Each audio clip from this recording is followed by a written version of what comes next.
A captured woman hiding in the shadows of a Lakota camp dares to nurse her starving infant, knowing discovery could mean death for them both. But when Chief Chanupa Hota finds her in this vulnerable moment, his reaction becomes a story that no one in the tribe could have predicted. The relentless Dakota wind howled across the open plains as Mary Calhoun pressed herself against the rough buffalo hide wall of the teepee, her arms wrapped protectively around the small bundle against her chest. 5-month-old Emma whimpered softly, her tiny face contorted with hunger, and Mary knew she couldn't wait any longer. The sun had climbed past its zenith, casting sharp shadows across the Lakota encampment that sprawled along the banks of the Powder River. It had been 4 weeks since the raid, 4 weeks since she'd watched her husband Daniel cut down while defending their small ranch house in the Wyoming foothills. 4 weeks since Lakota warriors had swept through their homestead like a prairie fire, taking everything, including her and Emma. Mary's hands trembled as she loosened the torn calico fabric of her dress. The garment, once a cheerful yellow patterned with small blue flowers, was now stained with dirt, sweat, and the unmistakable marks of her brutal journey across the wilderness. Her blonde hair, which Daniel had loved to see catching the afternoon light, now hung in matted tangles around her gaunt face. The women of the camp had given her barely enough food to survive, just scraps of dried meat and water, as if she were some animal they were keeping alive for an uncertain purpose. She had learned quickly to keep her eyes down, to move quietly, to make herself as invisible as possible among people whose language she couldn't understand, and whose customs remained a frightening mystery. Emma's whimpers grew more insistent, and Mary glanced nervously toward the teepee entrance. The camp was alive with activity. She could hear the sounds of women working, the rhythmic scraping of hides being processed, the cheerful shouts of children playing near the river, the occasional whinny of horses from the large herd kept at the camp's edge. These sounds had become the backdrop of her captivity, a constant reminder that she was trapped in a world completely foreign to everything she had known. Her former life, the small ranch she and Daniel had built with their own hands, the vegetable garden she had tended so carefully, the rocking chair on the porch where she had nursed Emma in peaceful twilight hours. All of it felt like a dream from someone else's life. The journey from her homestead to this camp had been a nightmare of exhaustion and terror. The warriors had bound her hands and forced her to walk for miles each day, stopping only when darkness made travel impossible. Emma had cried incessantly those first few days, her infant distress adding to Mary's agony. Several times Mary had stumbled and fallen, only to be roughly pulled back to her feet. One warrior, a young man with a cruel smile and a jagged scar across his cheek, had seemed to take particular pleasure in her suffering. He would ride close and make threatening gestures, laughing when she flinched away. The other warriors had largely ignored her, treating her as nothing more than cargo to be delivered to their camp. When they had finally arrived at the Lakota settlement, Mary had been thrown into this small teepee on the camp's outskirts, away from the main lodges where the families lived. For days, she had seen almost no one except an elderly woman who brought meager rations once daily. The old woman never spoke, never made eye contact, simply left the food and water and departed as quickly as she had come. Mary had spent those early days in a fog of grief and shock, holding Emma close and trying to understand how her world had shattered so completely in a single morning. With no other choice, Mary positioned Emma to nurse, hunching her shoulders forward to shield them both as much as possible. The baby latched on immediately, her desperate suckling finally quieting to the soft sounds of contentment. For just a moment, Mary allowed herself to close her eyes and imagine they were somewhere safe, somewhere far from this place of uncertainty and fear. She thought of Daniel's last words to her as the raiders had broken through their door. He had shouted for her to run, to take Emma and hide in the root cellar. But there had been no time. A warrior had grabbed her before she'd made it 3 steps. And the last image she had of her husband was him falling, a Lakota lance piercing through his chest. The memory sent a fresh wave of grief through her body. Daniel had been a good man, patient and kind, with dreams of building something lasting on the frontier. He had come west from Pennsylvania 5 years ago, seeking opportunity and freedom from the crowded eastern cities. They had met in Cheyenne, where Mary had been working as a seamstress in a dry goods store. Their courtship had been brief but genuine, and when Daniel had proposed with a simple gold band and promises of a future together, Mary had accepted without hesitation. The first years of their marriage had been hard but happy. They had built their small ranch house log by log, cleared land for crops, raised chickens and a few cattle. When Emma was born the previous winter, their joy had seemed complete. They had talked about expanding the ranch, maybe hiring help, building a proper barn. Those dreams now lay as dead as Daniel himself.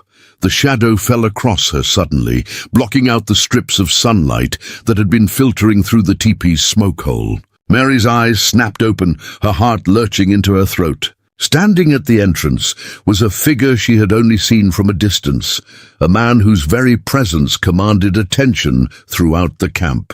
Chief Chanupahota stood silhouetted against the bright afternoon sky, his tall frame filling the teepee opening. He was perhaps in his mid-40s, his face carved with the strong features of his people and marked by thin scars that spoke of battles fought and survived. His long black hair was adorned with eagle feathers, and he wore a shirt decorated with intricate beadwork and quillwork that marked his status. Round his neck hung a pipe bag, the sacred chanupa that gave him his name. Mary's breath caught in her chest. She instinctively curled around Emma, certain that this moment would bring some new horror. She had heard stories, terrible stories whispered among frontier women about what happened to captives, about violence and cruelty and fates worse than death. Her mind raced with terrified possibilities. Would he strike her for daring to feed her child? Would he tear Emma from her arms? Would this be the moment when whatever thin thread of mercy had kept them alive finally snapped? Her muscles tensed, preparing for pain, for loss, for whatever punishment her captors had been saving for her. During her weeks of captivity, Mary had observed the chief from afar, piecing together an understanding of his role in the tribe. She had seen how he settled disputes between families with calm authority, how he directed hunting parties with strategic precision, how even the fiercest warriors sought his counsel before making important decisions. The camp moved according to his word. When he spoke, people listened. When he commanded, they obeyed. She had watched him once from across the camp as he taught a group of young boys how to string their bows, his patience evident even from a distance. Another time, she had seen him comfort a woman whose husband had been killed in a skirmish with cavalry soldiers. His hand on her shoulder, his voice low and steady. Chief Chanupahota stood completely still, his dark eyes fixed on the nursing child.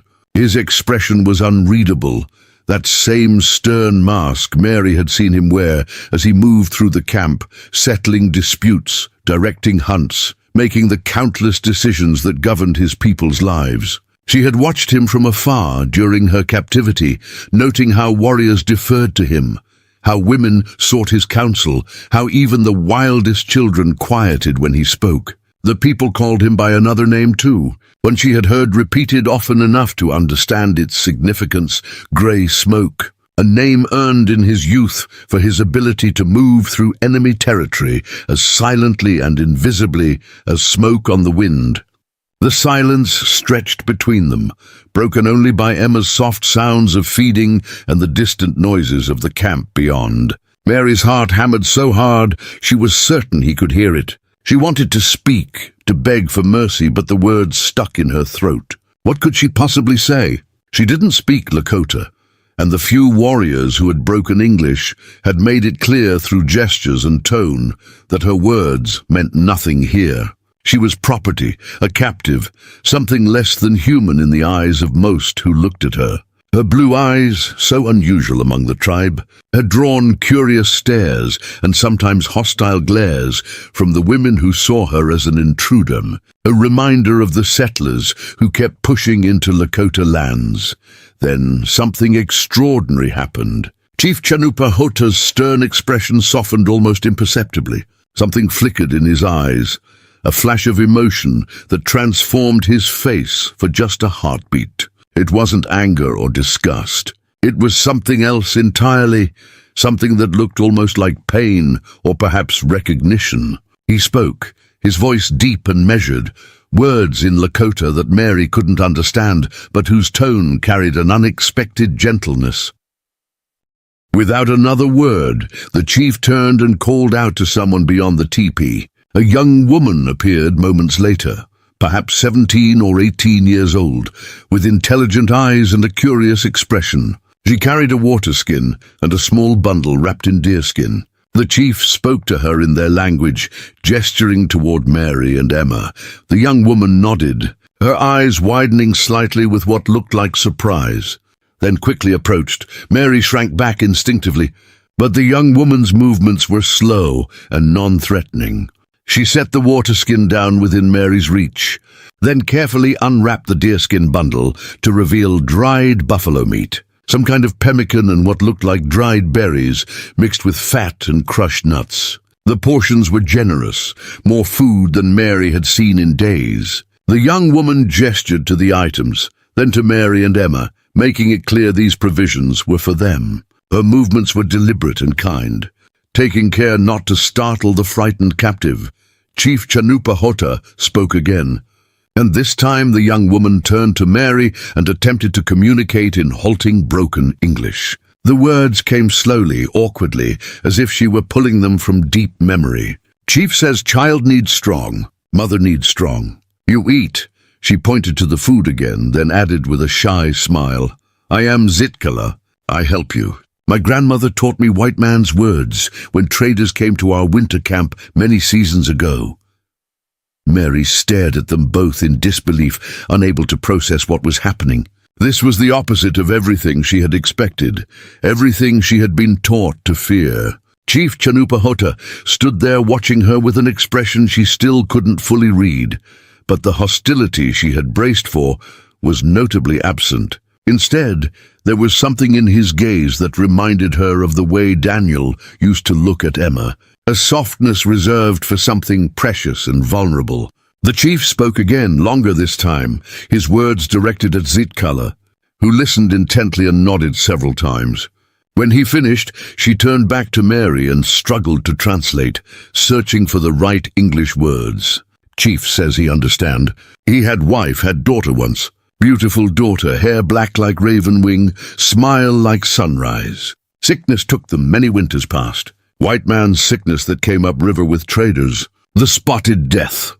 She touched her own chest, then pointed to Chief Chanupahota. He knows heart pain of father, of mother who watches child suffer. He sees you protect child like bear protects cub, like he would protect his daughter if she still walked among the living. The revelation struck Mary like a physical blow. This fearsome war chief, this man whose warriors had destroyed her life and taken everything from her, understood loss in the same way she did. He too had held someone precious and watched them slip away. He too carried the weight of grief that never fully lifted. For the first time since her capture, Mary felt something other than pure terror. It wasn't trust, not yet, but it was the faintest glimmer of understanding, a recognition that perhaps beneath all the violence and cultural divide, some human experiences remained universal. Pain was pain, loss was loss. The love of a parent for a child transcended the boundaries of language and war. Chief Chanupahota turned to leave, but paused at the teepee entrance. He looked back at Mary one final time, his weathered face illuminated by the afternoon sun streaming through the opening. He spoke a few more words to Zitkala, his tone carrying the weight of command, then disappeared into the brightness outside. The young woman remained, settling herself near Mary with a gentle smile that transformed her serious face. Chief says I stay, help you with baby. Teach you our ways, our words, our customs. Camp is dangerous for woman alone who does not know how we live. Some women here, they lost family to white soldiers. They see you, they see enemy. They see yellow hair and blue eyes, and remember husbands killed, children taken to white man's schools far away. You learn our ways, you become safer.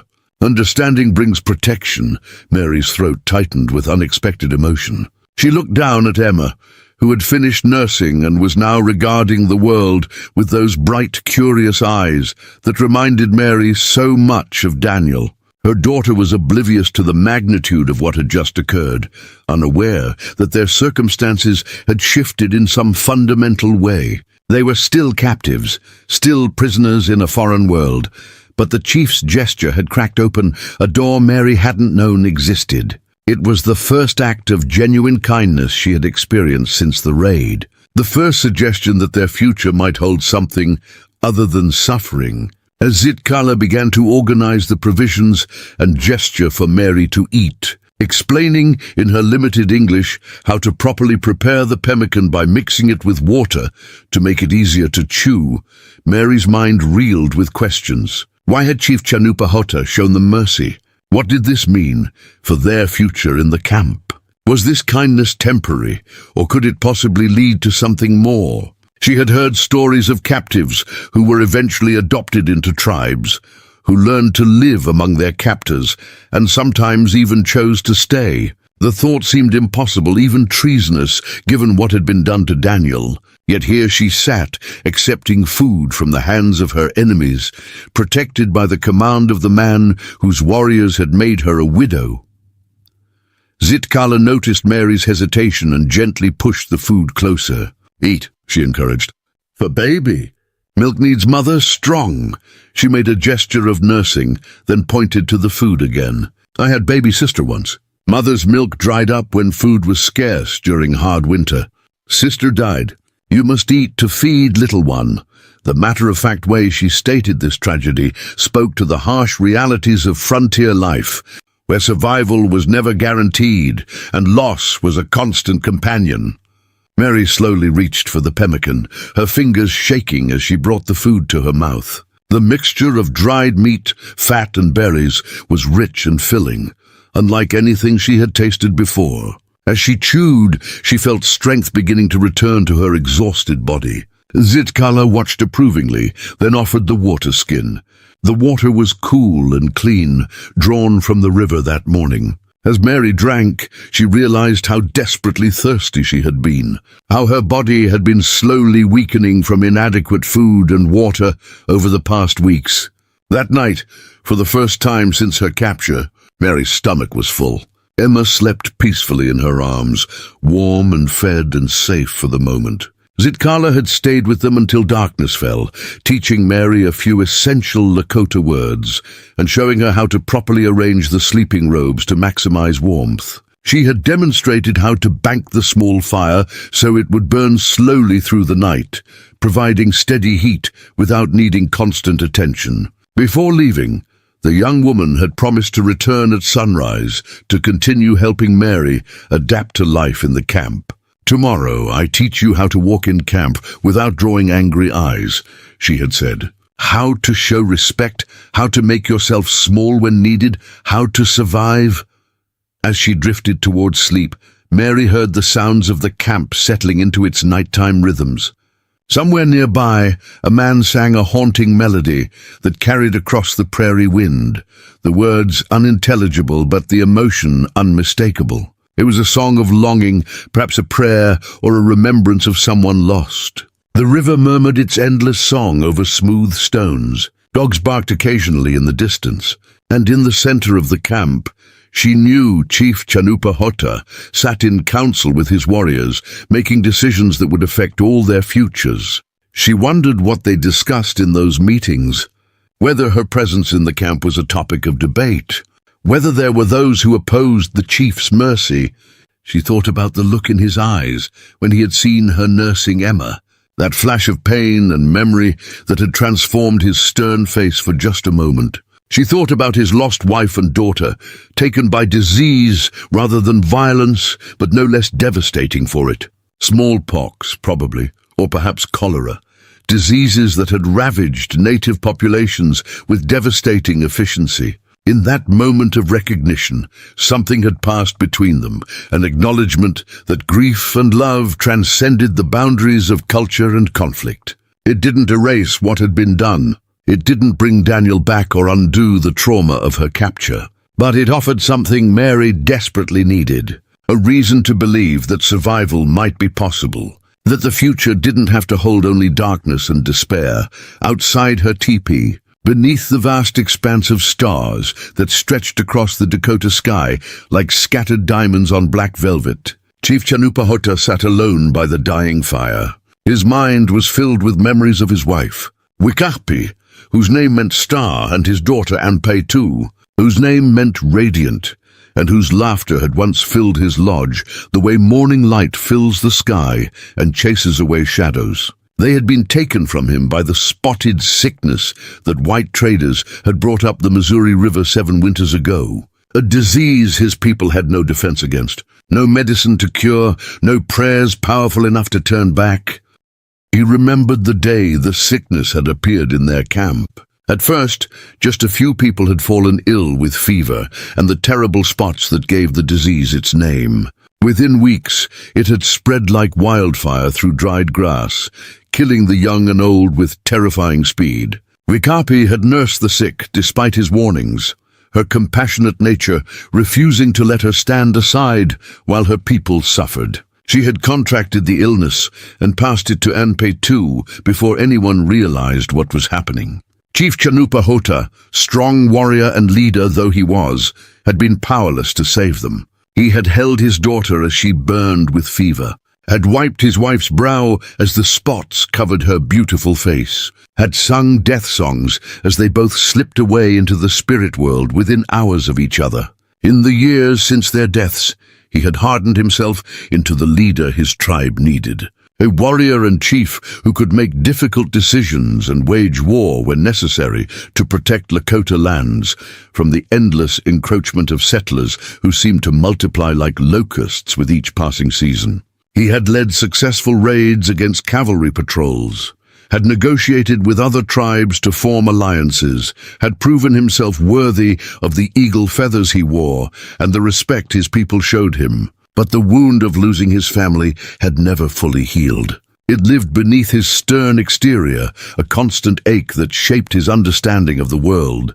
Seeing the white woman nursing her child had reopened that wound in a way he hadn't anticipated. In her desperate protectiveness, in the way she had curled around her infant expecting violence, he had seen a mirror of his own past. He remembered holding his dying daughter, remembered his wife's last breaths, remembered the helplessness that had consumed him as the two people he loved most in the world slipped away despite all his strength and status. The white woman and her child were supposed to be his enemies, reminders of the people who were destroying his way of life, whose endless wagons cut ruts across the prairie, whose hunters slaughtered buffalo by the thousands and left the meat to rot, whose soldiers built forts on sacred ground and broke every treaty their leaders signed.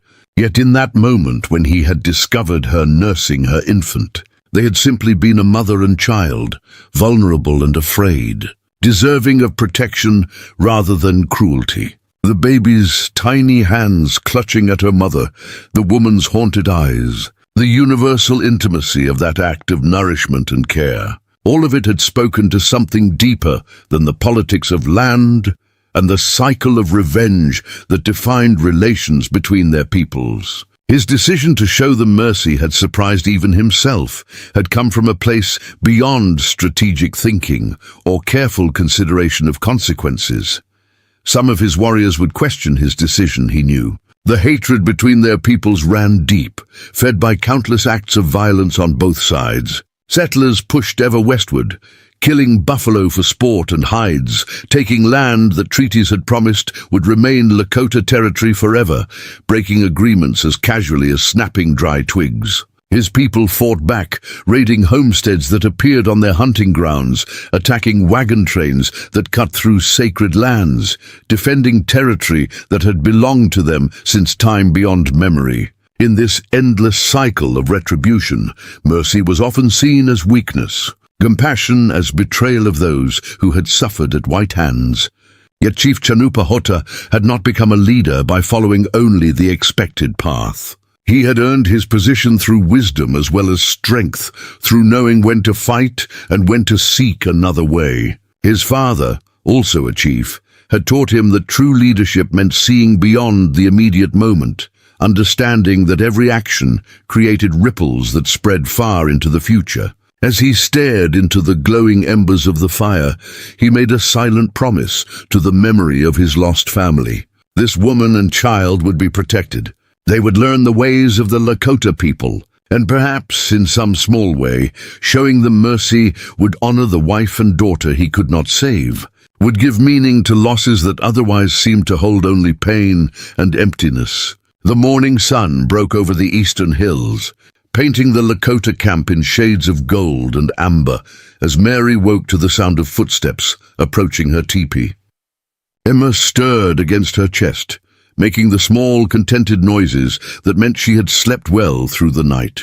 For a brief moment, before full consciousness returned, Mary forgot where she was. Then reality crashed back, the buffalo hide walls, the unfamiliar sounds of the camp coming to life, the weight of her captivity settling over her like a heavy blanket. But something was different this morning. The gnawing hunger that had become her constant companion was absent, replaced by the satisfied feeling of having eaten well the night before. Zitkala pushed aside the teepee flap and entered with a bundle tucked under her arm and a warm smile on her young face. The early light caught the beadwork on her dress, simple but beautifully crafted, and Mary noticed for the first time how graceful the young woman's movements were, each gesture purposeful and efficient. "Good morning," Zitkala said in her careful English, setting down the bundle. "I bring dress for you. Cannot wear torn white woman clothes here. Draw too much attention, make you target." She unfolded the bundle to reveal a doe-skin dress, soft and supple, decorated with modest quill work along the shoulders. It was clearly well made, but not ornate, practical clothing that would allow Mary to blend into the camp rather than stand out. Mary ran her fingers over the soft leather, touched by the thoughtfulness of the gift. "This is beautiful," she whispered, her voice rough from disuse. She hadn't spoken much in the weeks since her capture, having no one to talk to and learning quickly that silence was safer than attempting communication. "Where did this come from?" Zitkala's expression grew solemn. "It belonged to my cousin. She died last winter giving birth. Baby died too. Her husband gave away her things, too painful to keep. When I asked if I could have dress for white captive, he said yes. Said maybe it brings better fortune to someone else." The story sent a chill through Mary. Death was so commonplace here, so woven into the fabric of daily life that people spoke of it with a matter-of-fact acceptance she found both admirable and terrifying. "I'm sorry for your loss," she said quietly. "Thank you for this kindness." Zitkala nodded, then gestured for Mary to stand. "Come, I help you dress, then we go to river. You wash. I teach you how to care for baby the Lakota way. Chief Chanupahota says you must learn our customs quickly. Not all in camp are happy you are here. Some women lost much to white settlers. They see your face and remember pain." With Zitkala's help, Mary changed into the doe-skin dress, feeling strange in the unfamiliar garment but grateful for clothing that wasn't torn and filthy. The leather was surprisingly comfortable, moving with her body in a way her old calico dress never had. Zitkala also provided soft moccasins to replace Mary's worn boots, showing her how to tie them properly so they wouldn't slip. "Now you look more like us," the young woman observed with satisfaction. "Yellow hair still marks you as different, but clothes help. Come, bring baby. River is safe place in morning. Women gather there, but I stay close to you." They emerged from the teepee into the crisp morning air. The camp was fully awake now, a bustling community of perhaps 100 people spread across the riverside flat. Smoke rose from cooking fires, children chased each other between the lodges, and women moved about their morning tasks with practiced efficiency. Mary kept her eyes downcast as Zitkala had taught her, but she was acutely aware of the stares that followed them. She heard whispers in Lakota, words she couldn't understand, but whose tone conveyed suspicion and hostility. One older woman actually spat on the ground as they passed, her weathered face twisted with contempt. Zitkala quickened their pace, guiding Mary toward the river where several women were already gathered, filling water skins and washing clothes in the clear, cold water. The river was perhaps 30 feet wide at this point, flowing swiftly over a bed of smooth stones. Cottonwood trees lined the banks, their leaves rustling in the morning breeze. It was a beautiful spot, peaceful despite the tension Mary felt radiating from some of the women who watched their approach. Zitkala led her to a quiet section slightly upstream from the others, a tactful distance that allowed Mary to wash without crowding the other women. As Mary knelt by the water's edge and began to carefully clean Emma, Zitkala kept up a running commentary, teaching her Lakota words for common objects and actions. Water is Emenai. River is Wakpa. Baby is Hokshichunkia. She pointed to each thing as she named it, patient when Mary struggled with the unfamiliar sounds. You learn our language. People see you trying to respect our ways. Makes things easier. Emma cooed and splashed in the cool water, delighting in the sensation. Her cheerful sounds drew the attention of a young girl, perhaps 7 years old, who had been watching from a distance with curious eyes. The girl edged closer, fascinated by Emma's fair skin and light hair. She said something to Zitkala in rapid Lakota, gesturing toward the baby. Zitkala responded, then turned to Mary. She asks if your baby is sick. She has never seen skin so pale. Thinks maybe it is illness. Mary felt a pang of sadness for what this represented, how foreign and strange her own child appeared to these people. Tell her no, Emma is healthy. This is just how we look. Tell her she can come closer if she wants, Zitkala translated, and the girl approached shyly, reaching out a tentative finger to touch Emma's wispy blonde hair. Emma, who had always been a friendly baby, grabbed the girl's finger and gurgled happily.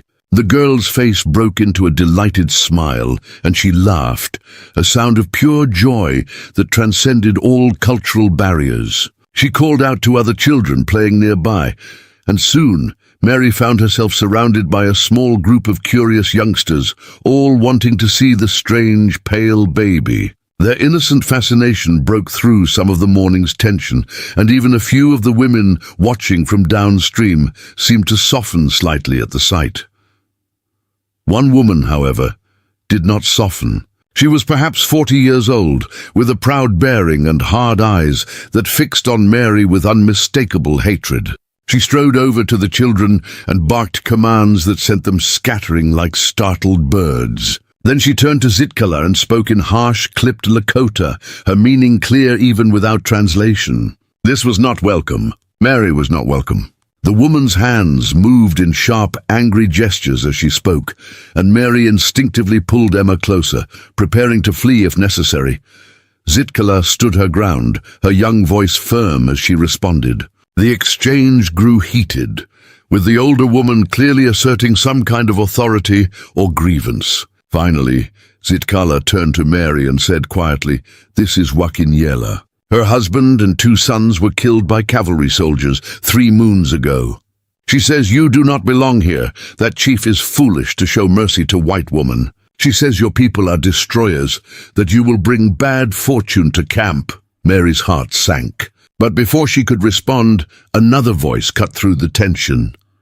A woman even older than Wakinyela approached from downstream, moving with the careful dignity of advanced age. Her face was deeply lined, her long gray hair worn in traditional braids, and she carried herself with an authority that made even Wakinyela step back. She spoke in a voice that was quiet but carried weight, addressing Wakinyela first, then the gathered women who had stopped their work to watch the confrontation. Zitkala whispered quick translations. "This is Winona, eldest woman in camp. Very respected. She reminds Wakinyela that Chief Chanupahota has spoken, and his word is law. She says grief makes us want to strike at any target, but wisdom requires us to see individuals, not just enemies." Winona approached Mary directly and looked down at Emma with eyes that had seen countless seasons come and go. She said something in Lakota, her tone gentler now. Zitkala translated. "She says your baby has strong spirit. She can see it in her eyes. She says any mother who protects her child with such courage deserves respect, no matter what people she comes from." The old woman reached out and touched Emma's cheek with a gnarled finger, then spoke again. "She asks what is baby's name." Mary's voice shook as she answered. "Emma, Her name is Emma. Winona repeated the name carefully, then nodded. She turned and addressed the gathered women once more, her words carrying the weight of wisdom earned through long life. Whatever she said seemed to settle the matter, because the women slowly returned to their tasks, though many still cast suspicious glances in Mary's direction. Joaquiniela stood rigid for a long moment, her jaw clenched, before finally turning and walking away, her back straight with barely contained fury. After the old woman left, Zitkala let out a breath she had been holding. That was fortunate. Winona's words carry much weight. She lost family to white soldiers too many years ago, but she has seen enough seasons to know that hatred only breeds more hatred. Not everyone will be convinced, but her support helps. She helped Mary gather their things. Come, we return to your teepee. I teach you how to make proper cradle board for Emma. Will be safer for her when you work, and you will need to work. Everyone in camp works. No one is permitted to be idle. Before we jump back in, tell us where you're tuning in from, and if this story touches you, make sure you're subscribed, because tomorrow I've saved something extra special for you. Back at the teepee, Zitkala produced materials for the cradle board, thin strips of willow wood, soft leather and padding made from cattail down. As she demonstrated the construction process, she continued teaching Mary about life in the Lakota camp. In afternoon, women gather to tan hides. You will join them. Keep your head down, work hard, speak little. Show them you are willing to learn, willing to contribute. Some will remain hostile, but others will slowly accept. This is the way it has always been with captives who become part of tribe. Mary's hands fumbled with the materials, unused to this kind of craft work, but she persisted. Has this happened before? Other captives joining the tribe? Zitkala nodded as she guided Mary's hands to the correct position. Yes, several times. Some were traded for, some were adopted after proving themselves worthy. My own grandmother was Crow, taken in raid when she was a young girl. She learned Lakota ways, married Lakota warrior, raised Lakota children. Now no one remembers she was once enemy. She is simply Winona, wise woman of the people. This revelation stunned Mary. The old woman who had just defended her was herself once a captive from another tribe. It offered a glimmer of hope that perhaps, given time, she and Emma might find a similar path. Does she ever speak of her old life? Of the Crow people? Zitkala paused in her work. Sometimes, when she tells stories to children, she says she remembers her birth mother's face, her Crow name that she no longer uses. But she says, this is her home now, these are her people. The past is the past. What matters is how we live today.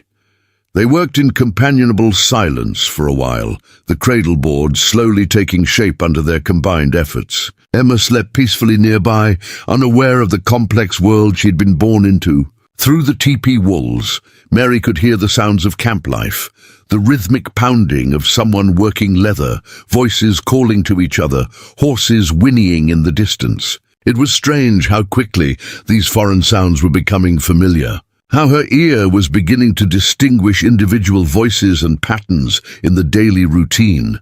As the sun climbed toward midday, Zitkala announced the cradle board was finished. She showed Mary how to secure Emma in it, the baby snug and safe, with just her face visible. Now she can be with you while you work and your hands are free. This is how Lakota mothers carry babies. Keeps them close, but allows mother to do what must be done. Emma seemed content in her new carrier, her bright eyes taking in the world from this different vantage point. Mary felt a surge of gratitude for this young woman who had appeared in her life like an unexpected gift. Zitkala led Mary to where a group of women had gathered in the shade of several large cottonwoods, working on buffalo hides stretched on wooden frames. The smell was pungent, a mixture of raw hide, wood smoke, and the various substances used in the tanning process. Several women looked up as they approached, their expressions ranging from curious to unwelcoming.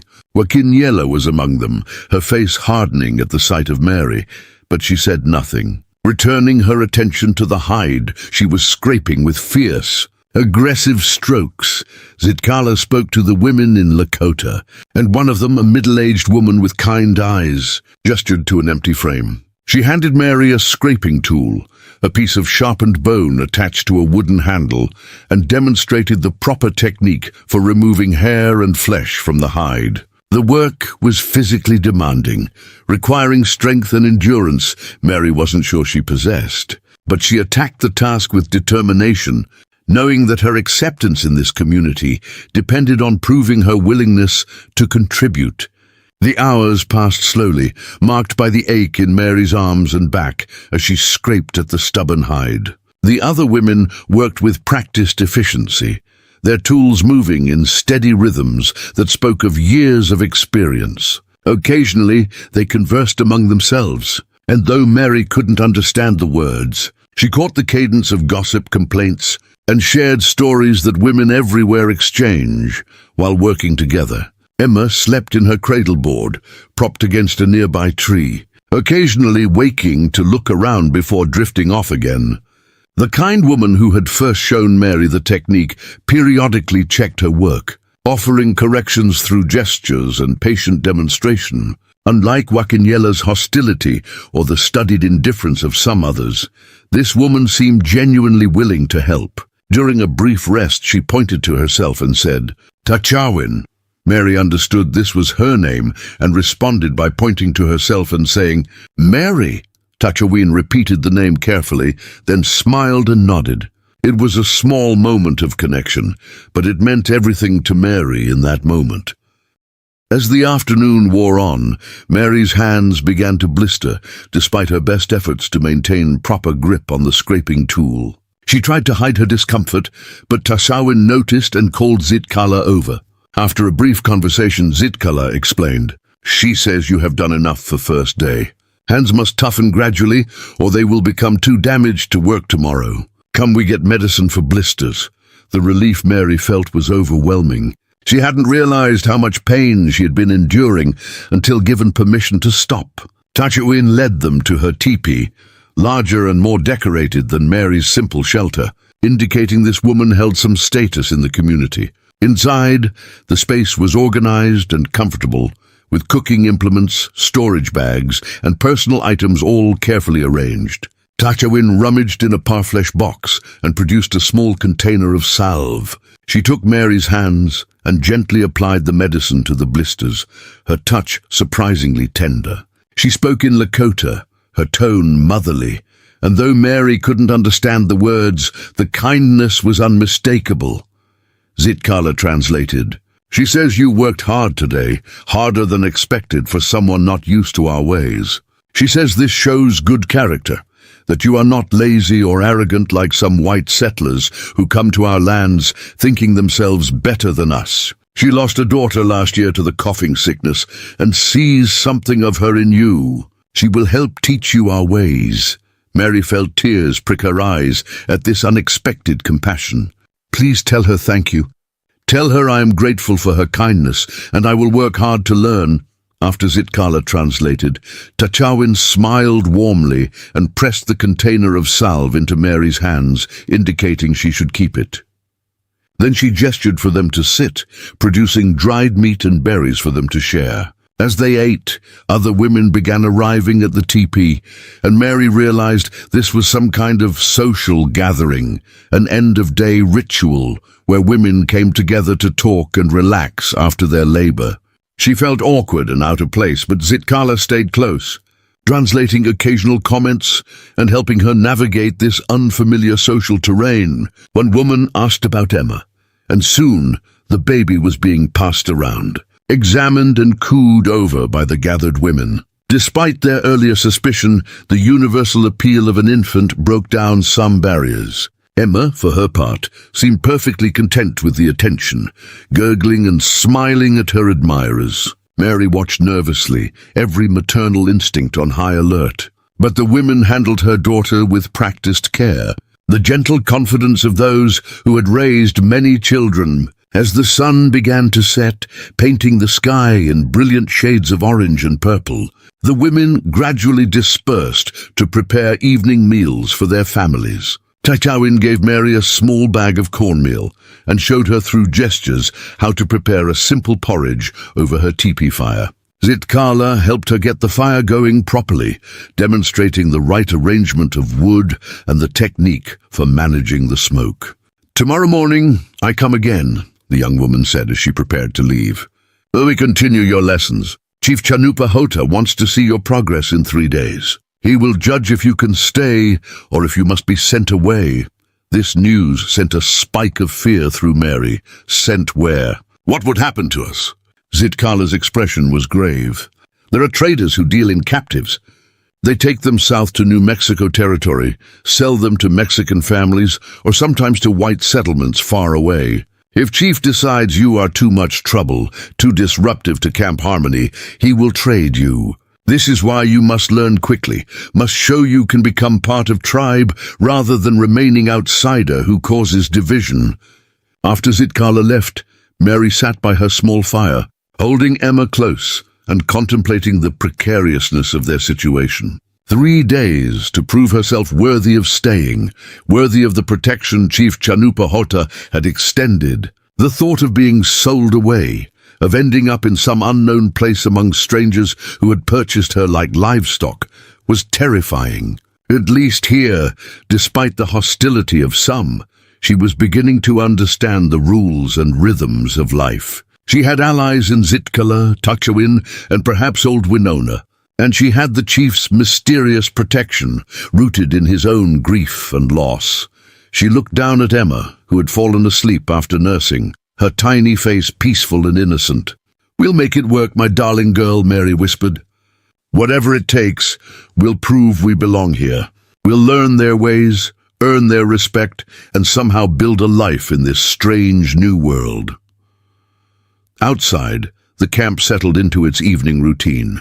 Fires glowed in the growing darkness, and the smell of cooking food drifted on the cool air. Somewhere nearby, a flute played a haunting melody, its notes carrying across the quiet camp.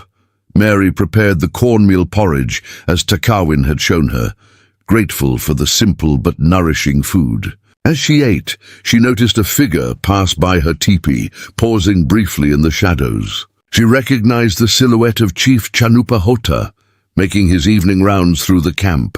He didn't enter or speak, but his presence felt deliberate, a silent reminder that he was watching, ensuring his orders regarding her safety were being followed.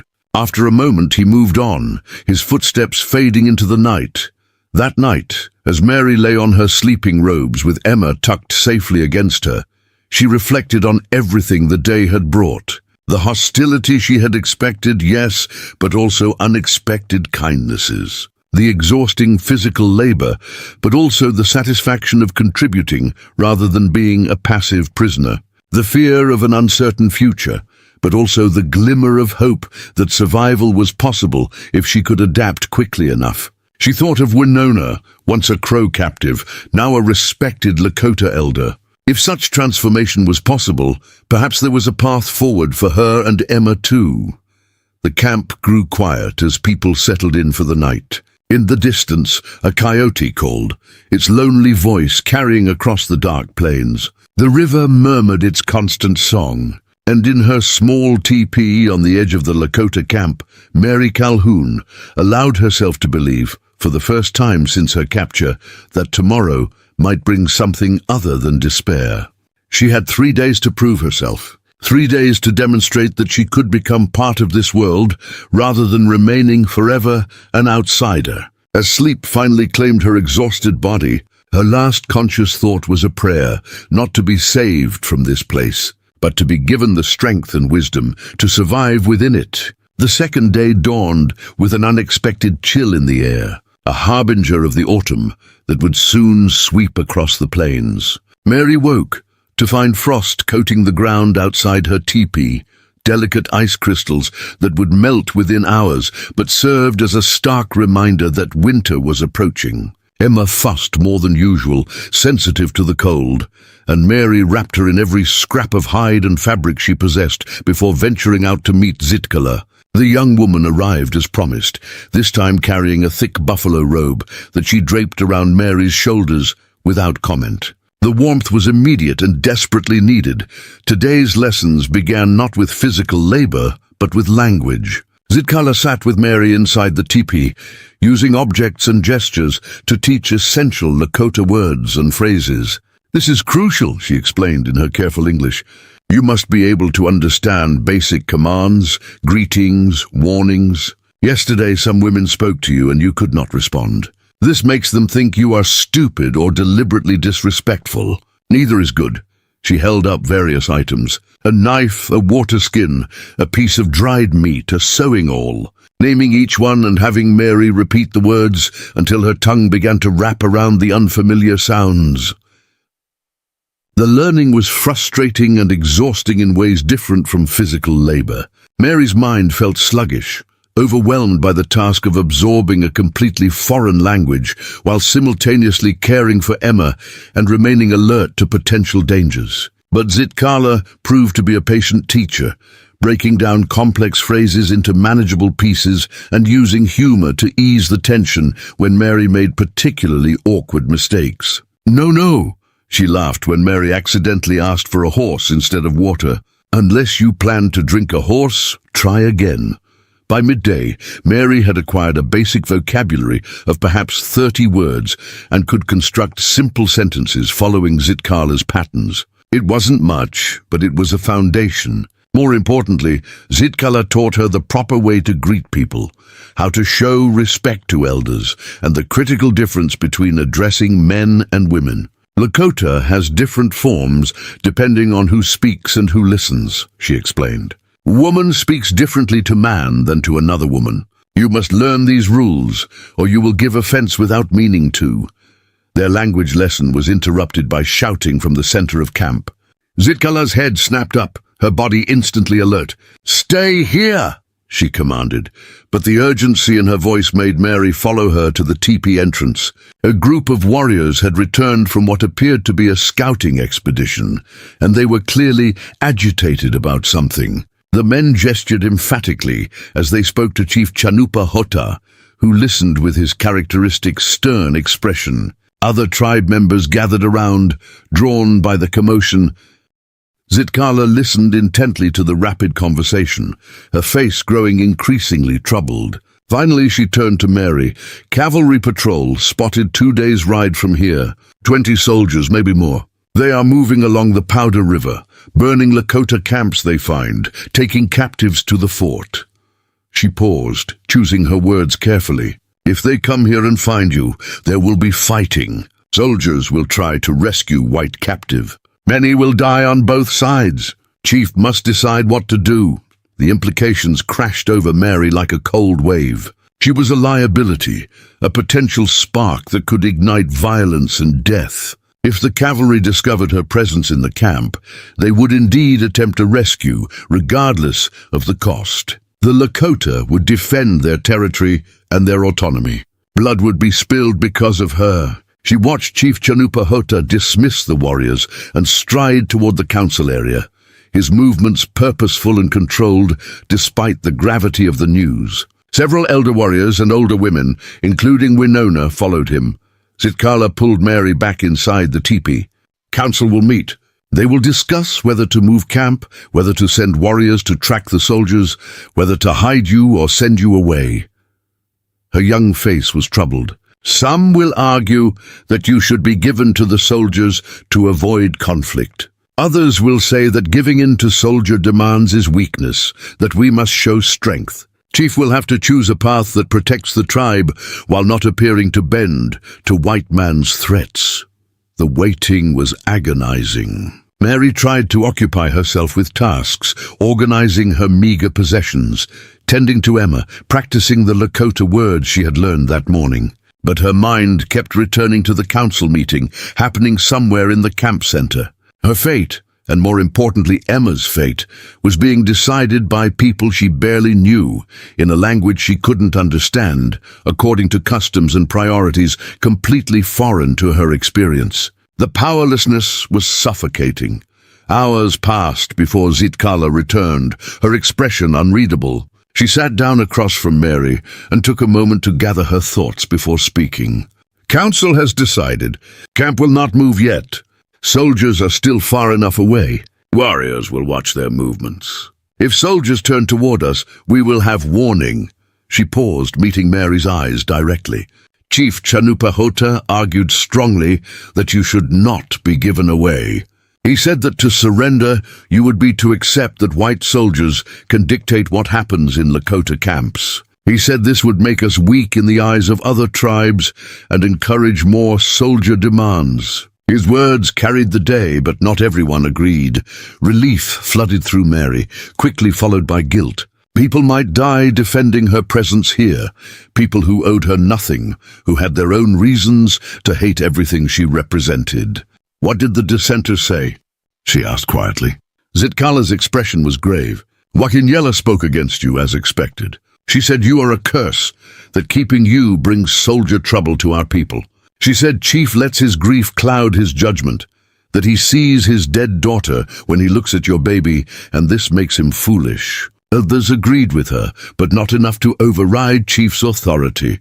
The mention of the Chief's grief sent a pang through Mary's heart. She thought of him sitting alone by the fire, haunted by memories of a wife and daughter taken by disease. His protection of her and Emma was rooted in that loss, a way of salvaging something from tragedy, of protecting in death what he couldn't protect in life. It was both touching and troubling, this protection born from trauma rather than any genuine regard for her as an individual.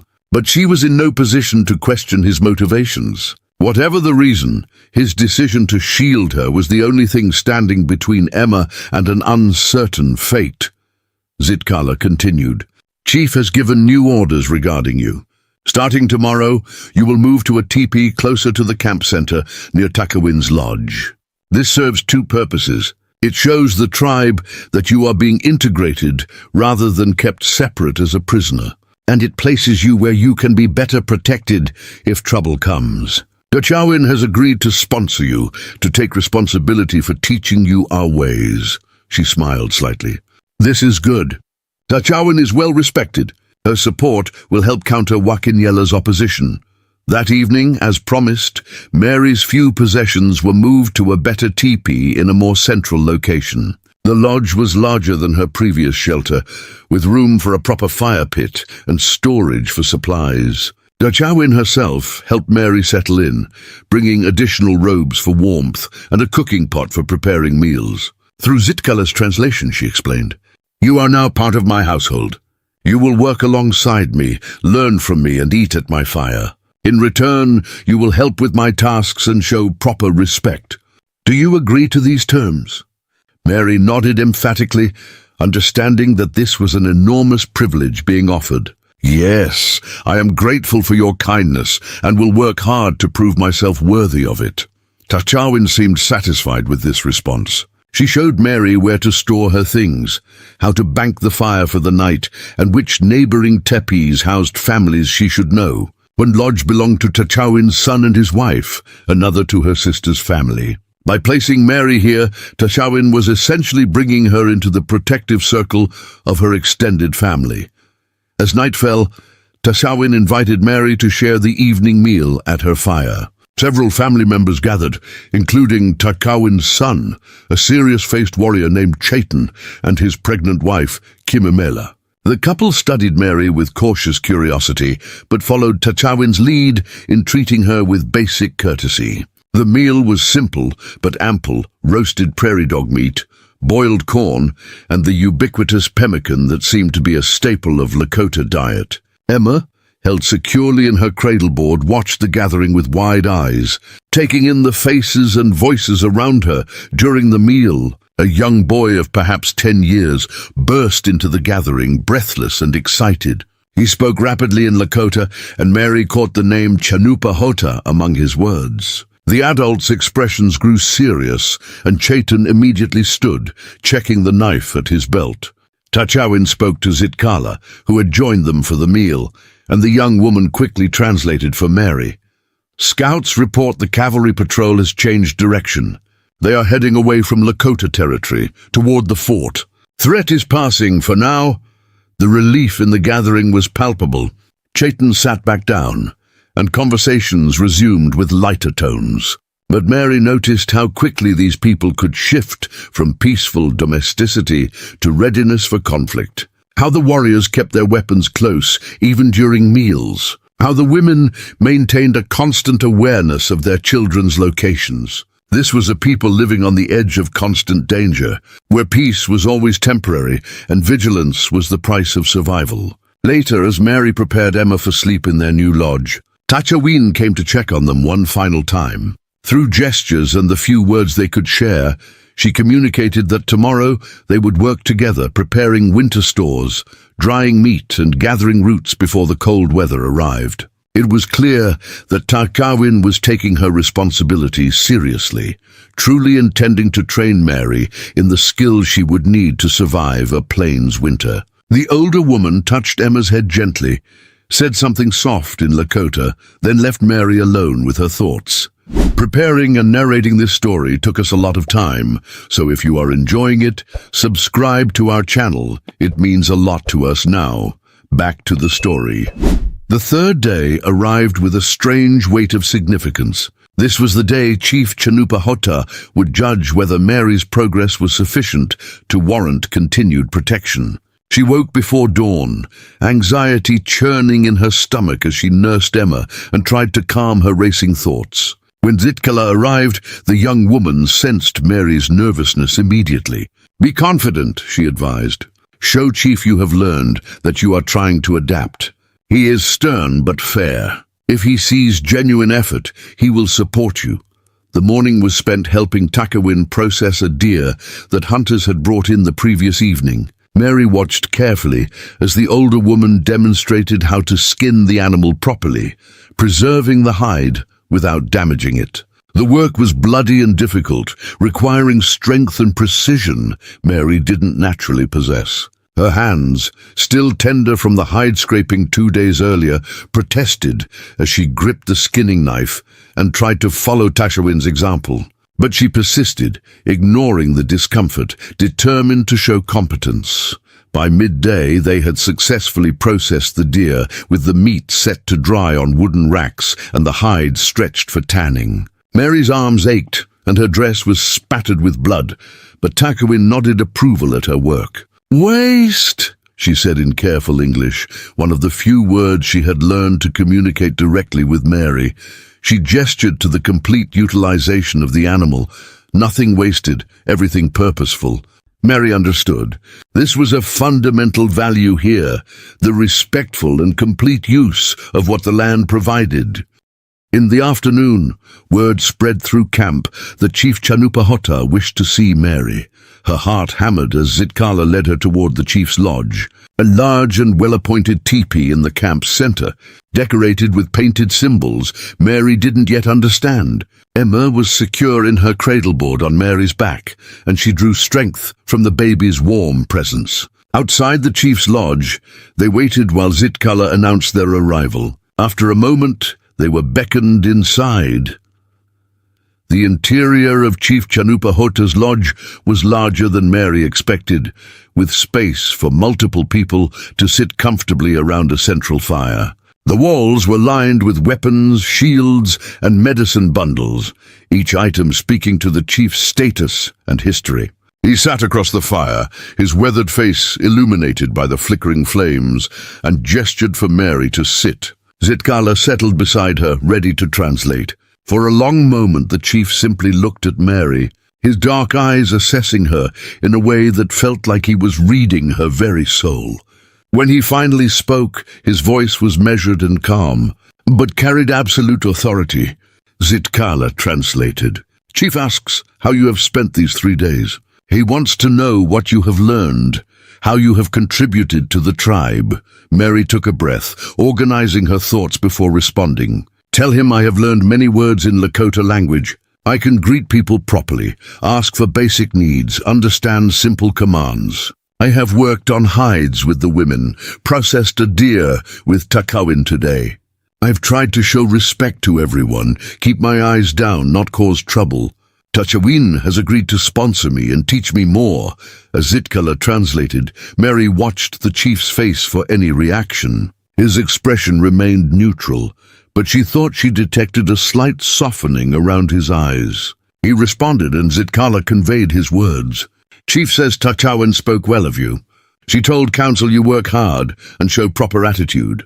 This is important. He asks, do you understand why you are here? Do you understand the position you hold in this camp? Mary chose her words carefully, knowing this might be the most important thing she ever said. Tell him I understand that I am a captive, taken in war between our peoples. I understand that many here have lost family to white soldiers and settlers, and that my presence is painful for them. I understand that he has shown me mercy when he did not have to, and that this mercy comes from his own experience of loss. I'm grateful for his protection. I will work to earn my place here, to become useful to the tribe, to raise my daughter to respect Lakota ways. I do not expect to ever return to the white world. This is my life now, and I accept that. The chief listened to the translation with an intensity that was almost physical. When Zitkala finished, he sat silent for a long moment, his gaze never leaving Mary's face. Finally he spoke again, longer this time, his words carrying weight. Zitkala's voice grew softer as she translated. Chief says he sees truth in your words. He says you have shown courage and willingness to adapt, which are qualities the Lakota people respect. He says you remind him of his wife, who also had to learn new ways when she came to his lodge from another band. She too was frightened at first, but she became strong, became a mother, became beloved by all who knew her. The chief paused, then continued speaking. Zitkala's eyes grew wider as she listened, and her voice held a note of surprise as she translated. Chief has decided you will no longer be considered captive. You will be adopted into the tribe as Takawin's daughter. This means you are under her family's protection and have rights and responsibilities like any Lakota woman. You will be given a Lakota name at the next gathering. Your daughter will be raised as Lakota child. This is a great honor, offered only because Chief sees potential in you and believes you can truly become one of the people. Mary felt tears spring to her eyes, overwhelmed by the magnitude of what was being offered. Adoption meant safety, belonging, a future for Emma that didn't involve being traded away or living forever as an outsider. But it also meant fully accepting this new identity, leaving behind any hope of returning to her former life. She looked down at Emma, who gazed back at her with those innocent, trusting eyes. For her daughter's sake, there was only one answer. Tell him I accept with gratitude and humility. Tell him I will strive every day to be worthy of this honor. The chief nodded once, decisively, then stood, indicating the meeting was concluded. But before Mary could leave, he spoke directly to her in halting English, words he had clearly prepared. Your man killed in raid. I'm sorry for this. War is hard on all peoples. But here you safe, baby safe. Learn our ways, honor our customs, you have home with Lakota people. The effort it took him to say these words in her language was evident, and Mary was deeply moved by the gesture. Outside the chief's lodge, Mary stood blinking in the bright afternoon sunlight, barely able to process what had just occurred. Zitkala squeezed her arm, excitement clear on her young face. This is wonderful news. Adoptions do not happen often. Chief must truly believe in you. Come, we must tell Takawin. She will need to prepare for the ceremony. Word of the chief's decision spread through the camp rapidly, carried on the wind of gossip and speculation. Reactions were mixed, as Mary discovered when they returned to Takawin's area. Some women congratulated Takawin on her new daughter, seeing the adoption as appropriate and generous. Others, particularly those in Wakinyela's circle, were openly disapproving. Mary overheard angry conversations in Lakota, and though she couldn't understand all the words, the hostile tone was unmistakable. Zitkala confirmed her fears. Wakinyela is very angry. She says Chief favors you too much because you remind him of his lost family. She says this is not justice, that white women should not be rewarded while Lakota women grieve their dead. Takawin, however, seemed genuinely pleased by the development. She fussed over Mary, bringing her better clothing and beginning to teach her the specific responsibilities she would have as an adopted daughter. Through Zitkala's translation, she explained, "At the ceremony, you will be given new name. Old identity falls away, new identity begins. You will stand before the tribe and accept the name and the obligations it carries. From that moment you are Lakota, no longer white, no longer outsider. Your past is forgotten, your future is with the people.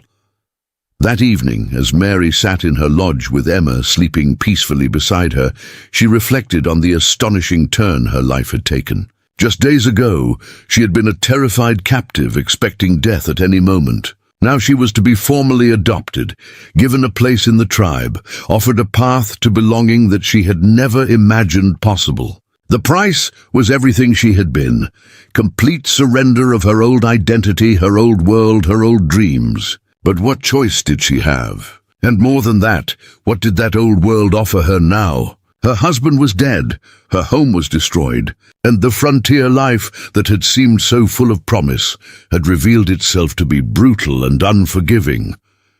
She thought about Daniel, wondering what he would think of her decision to embrace Lakota identity. Would he understand that she was choosing survival for their daughter? Would he forgive her for accepting life among the people who had killed him? These questions had no answers, but they haunted her nonetheless. Yet beneath the guilt and confusion, Mary felt something else stirring, a cautious, fragile sense of possibility. Perhaps here, in this unexpected place among these unlikely people, she and Emma could build something new, something that honored the past while reaching toward a different future. Outside her lodge, the camp settled into its nighttime rhythms. Children were called in from their play, fires were banked, quiet conversations drifted on the evening air. Somewhere in the darkness, Chief Chanupahota sat in contemplation, perhaps thinking of his own lost family, perhaps wondering if his decision to spare and now adopt this white woman and her child would prove wise or foolish. Only time would reveal the consequences of the mercy he had shown, the unexpected compassion that had shocked his entire tribe and set in motion changes no one could yet foresee. The adoption ceremony was scheduled for the full moon, still 5 days away, giving Mary time to prepare and the tribe time to absorb the chief's controversial decision. Those 5 days proved to be among the most challenging of her captivity. While some tribe members accepted Chief Chanupahota's judgment without question, others made their displeasure known through cold stares,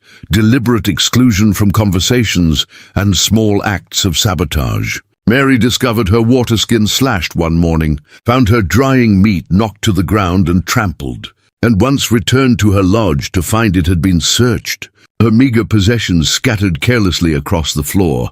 Dutchawin responded to these incidents with quiet fury, making it known throughout camp that anyone who harmed her adopted daughter would answer to her family. Chaitan, her warrior son, took to walking past Mary's lodge several times daily, a silent but unmistakable warning to potential troublemakers. The protection was necessary and appreciated, but it also deepened the divide in the camp, creating factions that either supported or opposed Mary's integration. The tension was exhausting, a constant weight that made every interaction fraught with potential conflict.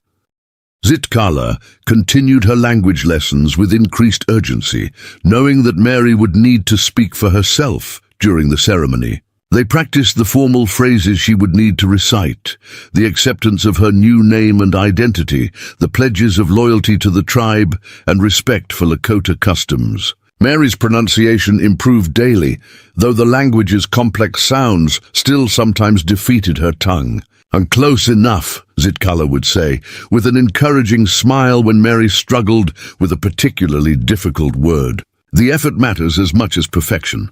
People will see you are trying. On the third day before the ceremony, a new complication arose. A group of Cheyenne traders arrived at camp, bringing goods for exchange and news from other tribes. Among them was a mixed-blood interpreter who spoke both Lakota and English fluently. His presence drew immediate attention, as such linguistic bridges were rare and valuable. Chief Chanupahota spent hours in conference with the traders, discussing territorial movements, cavalry activities, and the complex web of alliances and conflicts that defined Plains politics. Mary watched from a distance, curious about these visitors who moved freely between the native and white worlds. The interpreter, a lean man in his 30s, who went by the name Thomas Bridger, sought Mary out on the second day of the trader's visit. He approached her lodge while she was working with Takawin, preparing buffalo sinew for sewing. His sudden appearance and greeting in English startled her so profoundly that she dropped the sinew and simply stared at him. It had been weeks since she had heard her native language spoken by anyone other than Zitkala, whose broken English was useful but limited. Hearing fluent English felt surreal, like a voice from another lifetime. "Mrs. Calhoun, I presume," he said, removing his hat in a gesture of frontier courtesy that seemed absurdly out of place in the Lakota camp. "I heard about your situation from the chief. Quite a remarkable turn of events, if you don't mind me saying. Adoption is rare, especially for someone so recently captured." His eyes, a striking hazel that spoke to his mixed heritage, assessed her with frank curiosity. "I wanted to offer you something that may be of interest. I'm heading to Fort Laramie next month. If you wanted to send word to any surviving family, or if you wanted passage back to white civilization, I could arrange it." The offer hung in the air between them. Laden with implications Mary was only beginning to process. Behind her, she felt Takawin's presence, the older woman watching this exchange with concern, despite not understanding the words. Mary's mind raced. Here was an opportunity, perhaps her only opportunity, to reclaim her old life, to return to the world she had known. But what awaited her there? She had no family, her parents having died years ago and her only sibling, a brother, having moved to California before she married Daniel. The homestead was destroyed. She had no money, no property, no prospects. And more importantly, what would happen to Emma in that world? A widow with an infant and no resources faced limited and often degrading options. "I appreciate the offer, Mr. Bridger," she said slowly, her English feeling strange in her mouth after weeks of speaking mostly Lakota. "But I have made my decision. The adoption ceremony will proceed. This is my home now and Emma's home.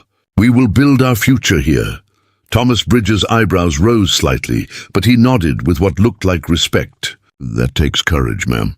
Not many could adapt as you apparently have. If you change your mind, I pass through this territory regularly." "The offer stands." He replaced his hat and turned to leave, then paused. "One more thing. There are rumors that the army is planning a major campaign against the Lakota next spring. Reinforcements coming from back east, new commanders with aggressive strategies. You might want to be aware of what you're committing to. Life here is likely to get more dangerous before it gets better." After he left, Mary sat in troubled silence. Takawin touched her shoulder questioningly, sensing her distress. Through gestures and the Lakota words she knew, Mary tried to explain the conversation. Takawin listened, then spoke firmly, her words slow enough for Mary to understand the essence. "You are my daughter now. Army comes or not, you stay with family. We protect you, you protect us. This is the way."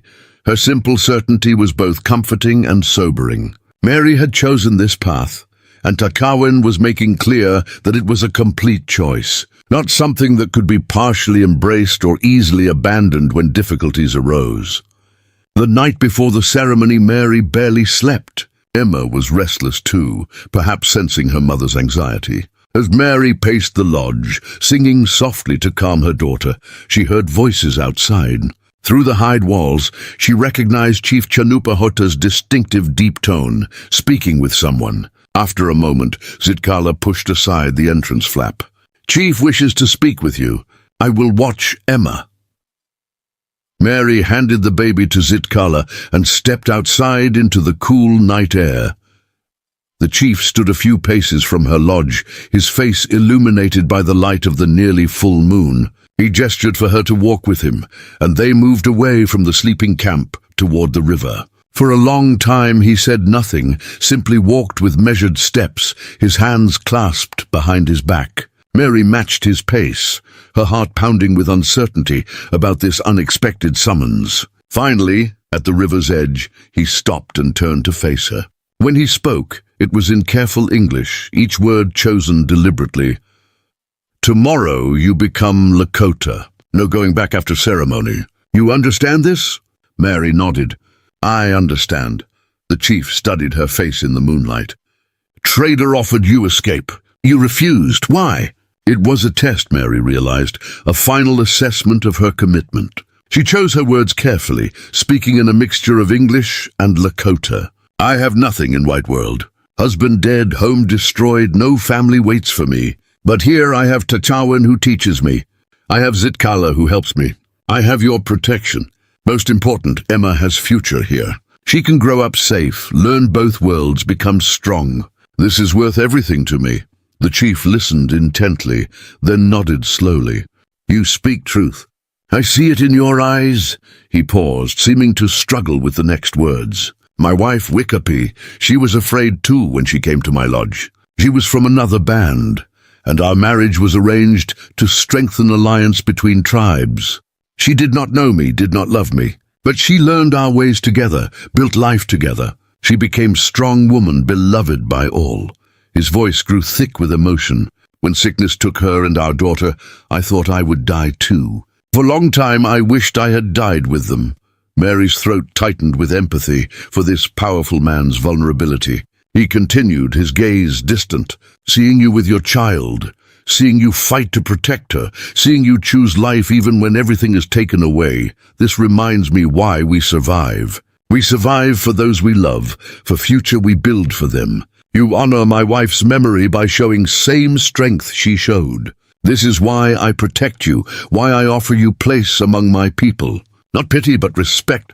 The explanation moved Mary deeply. She had wondered about his motivations, worried they were entirely rooted in grief and projection. But this was more complex, a recognition of qualities he valued, a deliberate choice to find meaning in tragedy by preventing similar tragedy for others. I will honor that respect, she said softly. I will work every day to be worthy of the chance you have given Emma and me. I will learn your ways, follow your customs, become truly Lakota in heart and spirit, not just in name. Chief Chanupa placed his hand on her shoulder briefly, a gesture of approval and connection. Tomorrow you receive name. Name is important, it carries meaning, tells story. I have chosen name for you, if you will accept it. Mary's breath caught. She had known she would receive a new name, but learning the chief himself had chosen it felt profoundly significant. I will be honored to accept whatever name you give me. The chief smiled slightly, one of his rare expressions of warmth. You will be called Wiyaka Waste. It means good feather. The feather bends in strong wind, but does not break. It floats on water, but does not sink. You have shown this quality, this ability to bend without breaking. This will serve you well in life ahead. Mary repeated the name softly, feeling the shape of it in her mouth. Wiyaka Waste, good feather. It was beautiful, and the meaning resonated with her experience. She had bent under the weight of loss and captivity, but had not broken. She had adapted, survived, and now was being offered the chance to thrive. I accept this name with gratitude. I will strive to live up to its meaning. They walked back to the camp together, in comfortable silence. The river murmuring beside them, the moon casting long shadows across the prairie grass. The morning of the ceremony dawned clear and bright, the sky an endless expanse of blue unmarred by clouds. The camp stirred early, everyone aware that today would be significant. T'Chawin arrived at Mary's lodge before sunrise, bringing ceremonial clothing. The dress was exquisite, far finer than anything Mary had worn since her capture. It was made of soft white doeskin, decorated with intricate beadwork, in patterns that T'Chawin explained represented protection, growth, and new beginnings. There were matching moccasins adorned with quillwork and a shawl woven from buffalo wool that would drape across Mary's shoulders.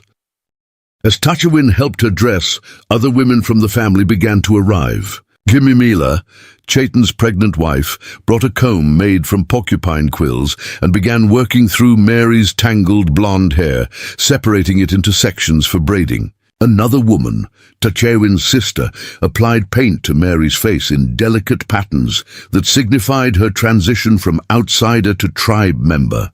The attention was overwhelming, but clearly meant as an honor. These women taking time to prepare her properly for the ceremony that would transform her identity. Emma, dressed in a tiny outfit that matched Mary's ceremonial clothing, watched the preparations with wide eyes. Several women cooed over her, remarking in Lakota about how beautiful she looked. Mary caught words she now understood: pretty baby, strong spirit, blessed child.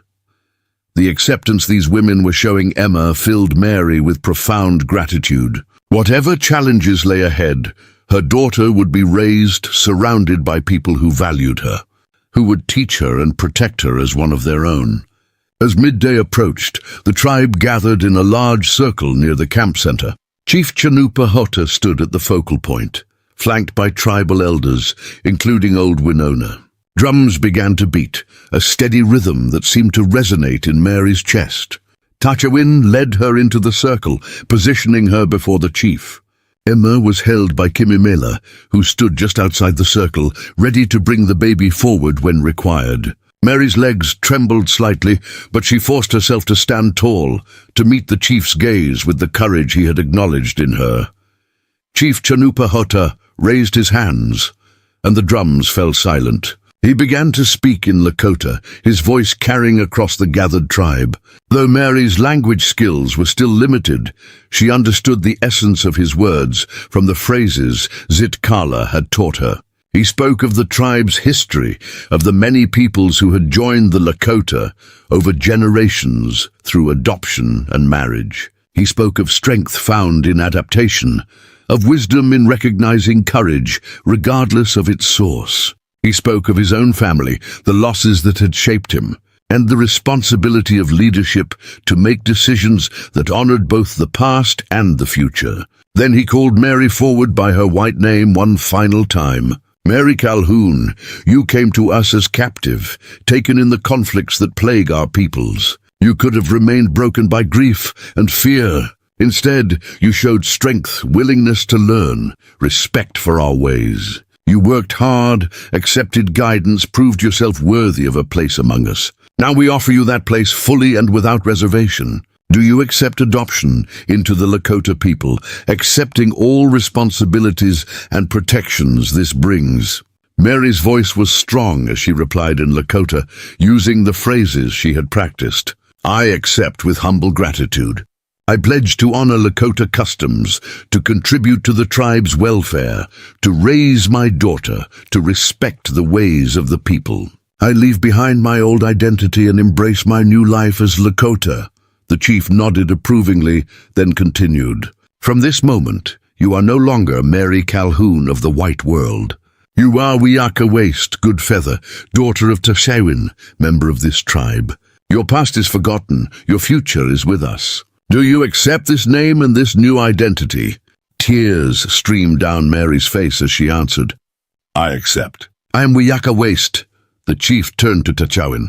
Do you accept this woman as your daughter, taking responsibility for her guidance and protection? Tachawin stepped forward, her voice clear and strong. I accept her as my daughter. She is now of my family, of my blood.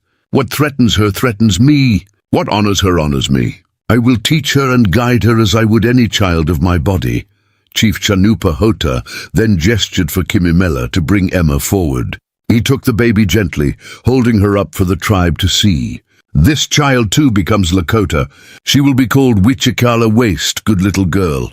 She will be raised knowing our language, our customs, our ways. She belongs to all of us now, as all children belong to the tribe.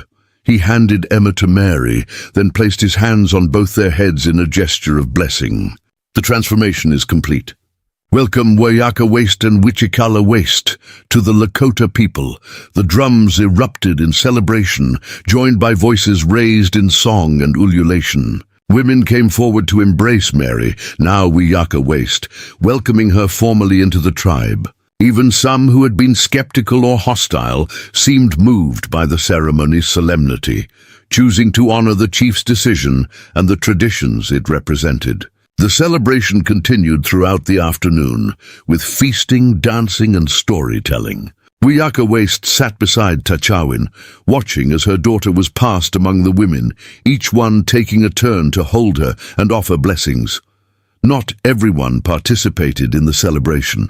Wiyaka Waste noticed Wakinyela standing at the edge of the gathering, her face set in lines of bitter disapproval. Several other women stood with her, their body language speaking clearly of their refusal to accept this adoption as legitimate. The sight was sobering, a reminder that ceremony and tradition could not instantly erase the deep wounds that existed between their peoples. But it was also a reminder that she now had allies, a family that had claimed her publicly and would defend that claim.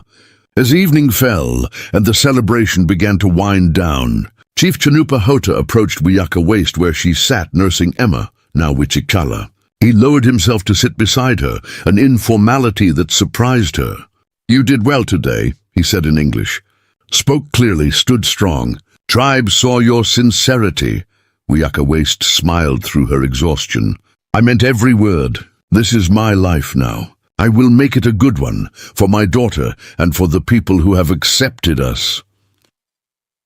The chief watched the baby nursing, that now familiar expression of mingled pain and tenderness crossing his face. "My daughter would have been close to your daughter's age if she had lived. Sometimes I wonder what she would have become, what kind of woman she would have grown into." His voice was contemplative rather than mournful. "Now I will watch your daughter grow. See her learn to walk, to speak, to become woman of the people. In this way, something of my daughter lives on. Not same, but connection remains." Wiyaka Waste understood what he was offering, a glimpse into the complex motivations behind his protection. He was not trying to replace his lost daughter with Emma, but he was finding meaning in nurturing life after being powerless to prevent death. It was a profound gift, this trust he was placing in her to raise her child well, to honor the second chance he was providing both of them. "She will know of your kindness," Wiyaka Waste promised. "When she is old enough to understand, I will tell her how Chief Chanupa Hota saw a frightened captive woman nursing her baby and chose mercy over cruelty. I will tell her that her life among the Lakota people began with an act of compassion that shocked the entire tribe, but ultimately made us all stronger." The chief nodded, satisfied with this promise. He stood to leave, then paused. "Winter comes soon. Will be hard season, first winter as Lakota. But you are strong. You will survive. And when spring returns, you will no longer be the woman you are today. You will be fully Wiyaka Waste, fully one of us, and no one will remember you were ever anything else." With that prophecy, he walked away, leaving Wiyaka Waste to contemplate the profound transformation her life had undergone, and the uncertain but no longer hopeless future that stretched before her and her daughter.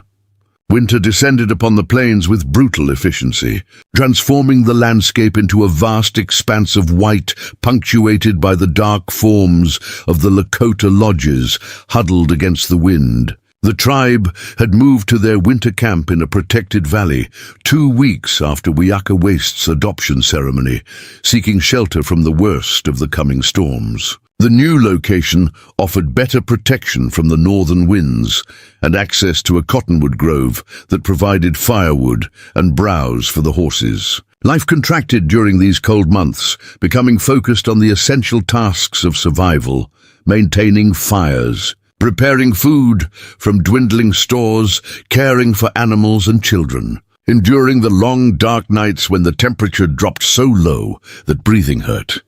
Wiyaka Waste's first winter as a Lakota woman tested her in ways she had not anticipated.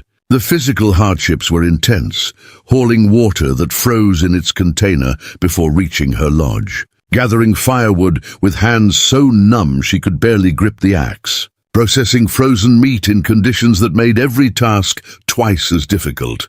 But the greater challenge was psychological, learning to live with the constant proximity of others in ways that left no privacy, no space for solitary grief or doubt. The Lakota way was communal, with families visiting each other's lodges daily, meals shared, stories told, every aspect of life witnessed and participated in by the group. For someone raised in the relative isolation of a frontier homestead, this constant togetherness was exhausting. Yet it was also this closeness that sustained her through the hardest times. When Wichikala developed a fever during a particularly vicious storm, it was the collective knowledge of the tribe's women that saved her. Winona brought herbs that reduced the fever. Takshawin stayed awake through the night, helping Wiaka Waste care for the sick infant, and Kimimela offered prayers to the spirits for the child's recovery. The baby survived what might have been a fatal illness in isolation, protected by the web of care that surrounded all children in the tribe. Wiaka Waste wept with gratitude when the fever finally broke, understanding in a visceral way that her decision to stay had quite literally saved her daughter's life. As the winter progressed, Wiaka Waste's language skills improved dramatically. Living entirely in Lakota, with no option to retreat into English, forced a fluency born of necessity. By midwinter, she was dreaming in Lakota, thinking in Lakota, even occasionally forgetting English words for things she now knew primarily by their Lakota names. This linguistic transformation marked a deeper shift in her identity. She found herself adopting Lakota perspectives on matters large and small, understanding the spiritual significance of certain practices, feeling the rhythms of tribal decision-making as natural rather than foreign. The woman named Mary Calhoun receded further each day, becoming a distant memory of someone she used to be. The political situation beyond the winter camp continued to deteriorate, though news traveled slowly in the frozen months.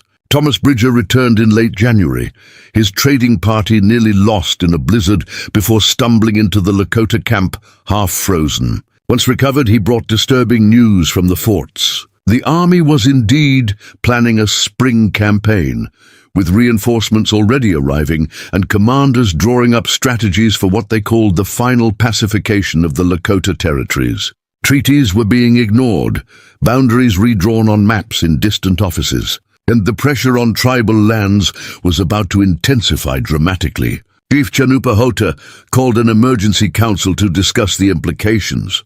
Wiaka Waste, now recognized as a full tribe member, was permitted to attend and listen, though as a woman she could not speak, unless directly addressed. She sat with the other women along the council circle's edge, Wichikala sleeping in the cradle board on her back, and listened as the men debated their options. Some warriors argued for immediate action, striking at the forts before the spring reinforcements arrived. Others counseled patience, suggesting they move deeper into the unclaimed territories to avoid confrontation. The elders spoke of the long history of broken treaties and questioned whether any accommodation with the whites was possible. Chief Chanupa Hota listened to all perspectives before speaking. His words, translated quietly by Zitkala for the few who still struggled with rapid Lakota, were measured and strategic. He acknowledged the desire for action, but pointed out their vulnerable position. The tribe had many children, elders, and pregnant women, including Kimimela, who was due to give birth within weeks. A winter or early spring campaign would endanger these vulnerable members. Better to wait, to see what spring actually brought, to prepare for multiple possibilities rather than committing to a single course before they understood the full situation. His wisdom carried the day, and the council agreed to maintain vigilance while avoiding provocation. After the council, Wiaka Waste found herself walking alongside Chief Chanupa Hota as the gathering dispersed. He slowed his pace to match hers, clearly wanting to speak privately. The trader, Bridger, he asked about you, wanted to know if you had reconsidered his offer to take you to the fort. Wiaka Waste shook her head firmly. My answer is unchanged. I'm Lakota now. My place is here, whatever comes. The chief studied her face in the dim light of the winter moon. War is coming. Not today, not tomorrow, but soon. When it comes, it will be terrible. The white soldiers are many, like grass on the prairie. We are fewer each year. Do you understand what you are choosing to stay for? The question deserved honesty. I understand that the future is uncertain and dangerous. But, Chief, where would be safe for me and my daughter?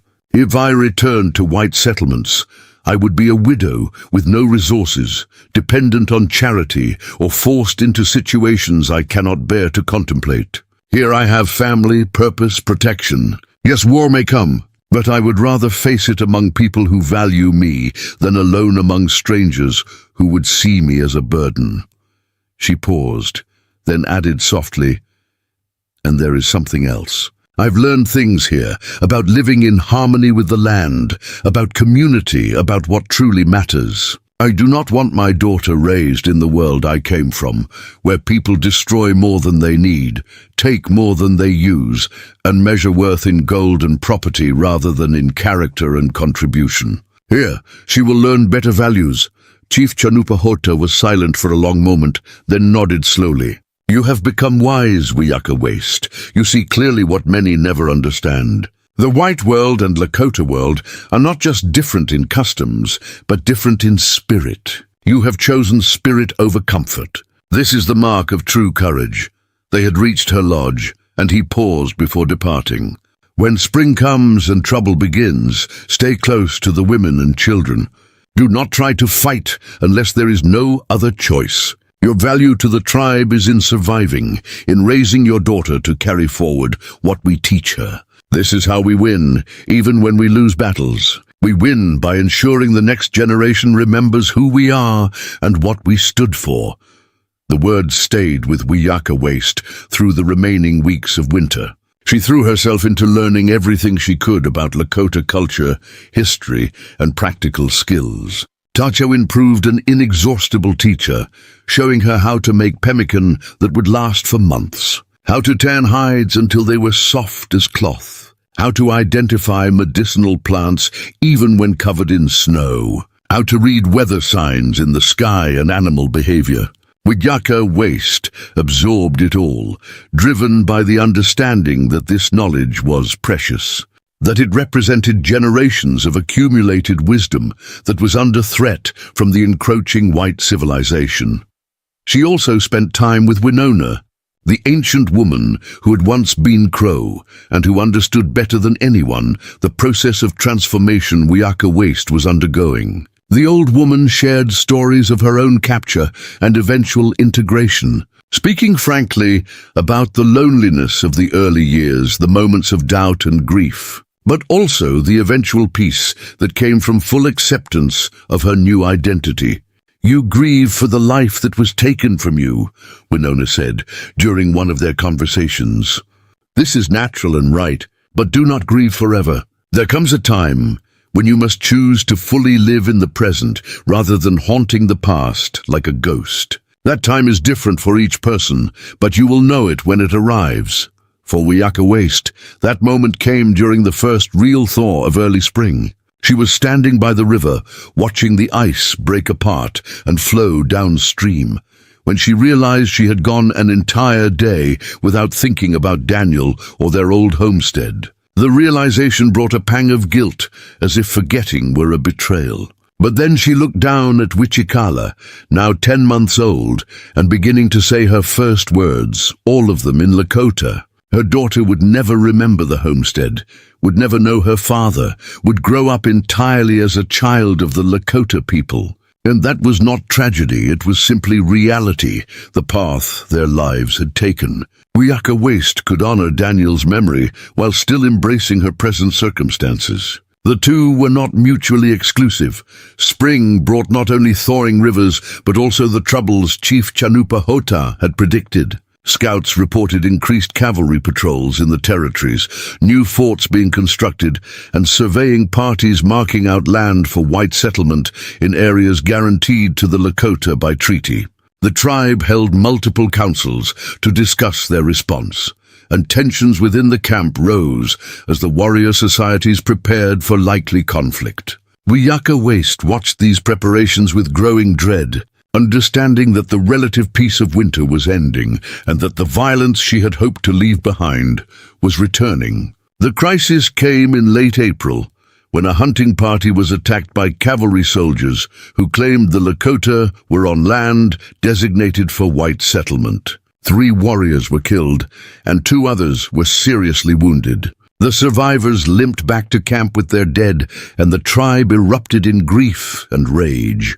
Wakinyela, who had lost her husband and sons to similar attacks, led the calls for immediate retaliation. Her voice carried weight now, as more and more tribe members saw in the latest killings proof that accommodation with whites was impossible, that only strength and resistance would preserve their way of life. Chief Chanupahota faced the most difficult decision of his leadership. Half his warriors demanded he authorize raids against the settlements and forts. The other half, including many elders, counseled retreat to more remote territories to avoid further conflict. The tribe was fracturing along these fault lines, and his choice would determine not just immediate tactics, but the long-term survival of his people. Wiyaka Waste watched him during this period and saw the weight of leadership aging him visibly. His face grew more lined, his shoulders more bowed, as he carried the burden of knowing that whatever he decided, people would die as a consequence. The chief called Wiyaka Waste to his lodge one evening during this tense period. She came nervously, wondering if her white origins were about to become a liability as war fever gripped the camp. But his demeanor was calm, almost reflective. "I wanted to speak with you because you understand both worlds," he said. "Tell me honestly, is there any path to peace? Can our peoples find a way to share these lands, or must one destroy the other?" The question was almost heartbreaking in its hopefulness, the desperate wish of a leader trying to find an alternative to inevitable conflict. Wiyaka Waste considered her answer carefully, knowing he deserved truth rather than comforting lies. "Chief, I believe there are individuals on both sides who desire peace and could find ways to coexist. But the force driving white expansion is not controlled by individuals. It is driven by hunger for land, for gold, for resources that seems to have no limit. The whites I knew believed their way of life was superior, that they had a right, even a duty, to take these lands and reshape them. They do not see the Lakota as equals, with whom to negotiate, but as obstacles to be removed. I wish I could tell you otherwise, but this is the truth as I understand it." The chief absorbed this with visible pain. "Then we fight, knowing we will likely lose. We fight so that future generations remember we did not surrender our dignity, our way of life, without resistance. We fight so our children's children will know we were not cowards." Wiyaka Waste felt tears on her cheeks. "And I will stay, whatever comes. I will help care for the wounded, protect the children, do whatever is needed. My daughter is Lakota. If the Lakota must fight for their survival, then she fights too, even if right now her fighting is simply surviving to carry forward what you teach her." Sassin, Chief Chanupahota, placed his hand over hers, a gesture of profound respect and affection. "You have become the bridge I hoped you would be, not a bridge that prevents conflict that was always impossible, but a bridge that shows us that individuals can transcend the hatred between peoples, that courage and compassion exist in all humans regardless of which world they come from. When I saw you nursing your baby that first day, I could have chosen cruelty. The easier choice would have been cruelty, for you represented everything that threatens my people. But I chose mercy, and that choice brought you here, brought your daughter here, and enriched our tribe in ways I could not have predicted. Whatever happens in the days ahead, I do not regret that choice. You have honored my wife's memory and my daughter's memory by showing the same strength they showed. For this, you have my eternal gratitude." The next morning, Chief Chanupahota announced his decision to the assembled tribe. They would not initiate raids against the settlements, but they would defend their territory with full force when threatened. Hunting parties would go out armed and prepared for conflict. Women and children would stay closer to camp under guard, and they would send messengers to other Lakota bands, to the Cheyenne and Arapaho, building alliances for the larger conflict everyone now understood was inevitable. It was a middle path that satisfied no one completely, but maintained his authority and kept the tribe together. In the weeks that followed, the camp took on the character of a fortress. Young men trained intensively in weapons and tactics. Women prepared supplies that could be rapidly packed for flight if necessary. Scouts maintained constant surveillance of the surrounding territories, reporting cavalry movements and settler encroachments. Wiyaka Waste worked alongside the other women, making extra moccasins, drying meat, preparing medical supplies from herbs and plants. Wichikala, now walking and babbling constantly, was kept close, with multiple women always watching the children. One evening in early summer, as the sun painted the sky in spectacular oranges and purples, Wiyaka Waste sat outside her lodge with Tachawin and Zitkala, watching the children play under careful supervision. Wichikala toddled among them, her blonde hair marking her as different, but her Lakota clothing and language marking her as one of them. A visiting elder from another band stopped to watch the children and asked Tachawin about the fair-haired child. Tachawin responded with evident pride, "That is my granddaughter, Wichikala Waste. Her mother is Wiyaka Waste, who came to us from the white world but chose to become Lakota. She has proven herself a valuable member of our tribe." The visiting elder nodded approvingly. "I've heard this story. It is said that your chief showed great wisdom and compassion in adopting her. In these dark times, such stories remind us that not all whites are our enemies, that there are individuals of courage and good heart in every people. This gives me hope that somehow, someday, our grandchildren might find peace." The women sat in contemplative silence, holding that fragile hope even as they prepared for war. As the season progressed, skirmishes between Lakota warriors and cavalry patrols became more frequent. Each encounter brought casualties, grief, and hardened hearts on both sides. Wiyaka Waste treated wounded warriors as they returned to camp, using skills Winona had taught her to clean and bind wounds, to prepare poultices that fought infection, to offer comfort to men facing death. Some warriors were initially reluctant to be treated by a woman who'd been white, but her gentle competence and complete dedication gradually won them over. By midsummer, she was recognized as one of the most skilled healers in the camp. One particularly difficult night, a young warrior named Matto was brought in with a terrible wound to his chest. Wiyaka Waste worked for hours trying to save him, but the injury was too severe. As he lay dying, he grasped her hand and thanked her in slurred Lakota for her efforts. "You are truly one of us," he whispered. "May your daughter grow strong and remember our ways." He died moments later, and Wiyaka Waste wept for him, as she would have wept for any member of her family. Chief Chanupahota found her after she had cleaned Matto's body for burial, her hands still shaking from the experience of watching another young person die senselessly. He sat beside her without speaking, his presence a comfort. Finally, he said quietly, "This is what we face. More will die before this conflict ends, but we face it together as a people. You have proven yourself 1,000 times over, Wiyaka Waste. No one in this tribe questions your loyalty or your value anymore. Even Wakinyela has softened toward you after watching you care for the wounded warriors. You have done what I hoped. You have shown that transformation is possible, that people from different worlds can find common ground and common purpose." As summer peaked and the long days stretched toward autumn, life in the camp continued its rhythms despite the ongoing conflict. Kimimela gave birth to a healthy son, an event that brought joy to the entire tribe. Wichikala took her first independent steps, delighting everyone who witnessed them. The buffalo hunt was successful, bringing meat and hides that would sustain them through another winter.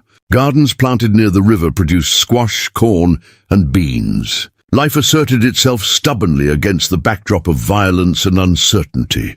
On a golden afternoon in late August, Wiyaka Waste stood on a hill overlooking the camp, Wichikala playing at her feet. From this vantage point, she could see the entire sweep of the Lakota settlement, smoke rising from lodge fires, horses grazing on the hillside, the river glinting in the sun, people moving about their daily tasks. It was beautiful and peaceful, a sight that filled her heart with complex emotions. This was her home now, truly and completely. The woman she had been, Mary Calhoun of the Wyoming homesteads, was gone. In her place stood Wiyaka Waste, Lakota woman, healer, mother, daughter of Takawin, protected by Chief Chanupahota, member of a tribe fighting for its survival.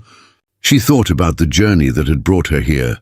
The terror of capture, the grief of loss, the slow, painful process of adaptation, and the unexpected discovery of belonging in the most unlikely place. She thought about Chief Chanupahota's mercy, that single decision to show compassion rather than cruelty, and how it had created ripples that extended far beyond that initial moment. His choice had saved her life and her daughter's life. It had enriched the tribe with her skills and dedication. It had demonstrated that even in times of conflict, there was room for humanity, for seeing individuals rather than only enemies. As the sun began to set, painting the world in amber light, Wiyaka Waste picked up Wichikala and headed back to camp. Tomorrow would bring its own challenges, its own sorrows and joys. But tonight, she would sit with her adopted family, share a meal, tell stories, and be grateful for this life she had built from the ashes of the old. The future remained uncertain.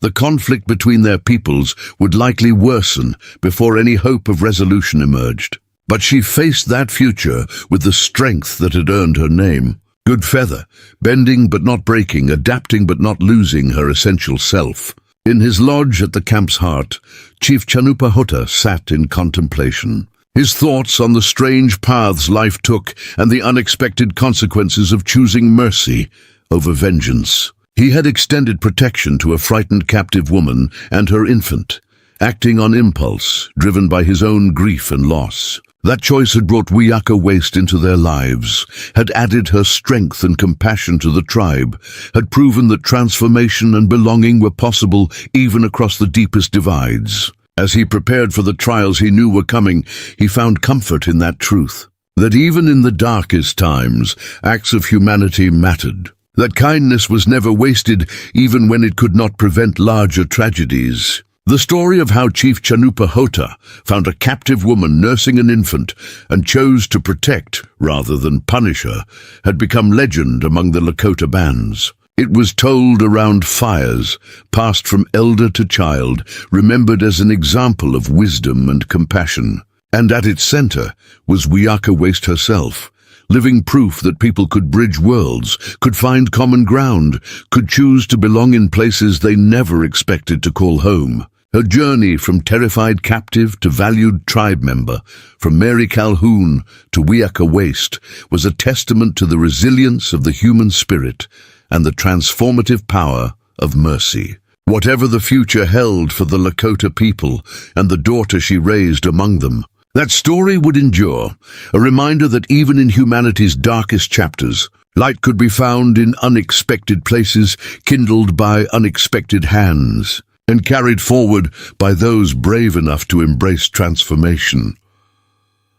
Up next, you've got two more standout stories right on your screen. If this one hit the mark, you won't want to pass these up. Just click and check them out, and don't forget to subscribe and turn on the notification bell so you don't miss any upload from us.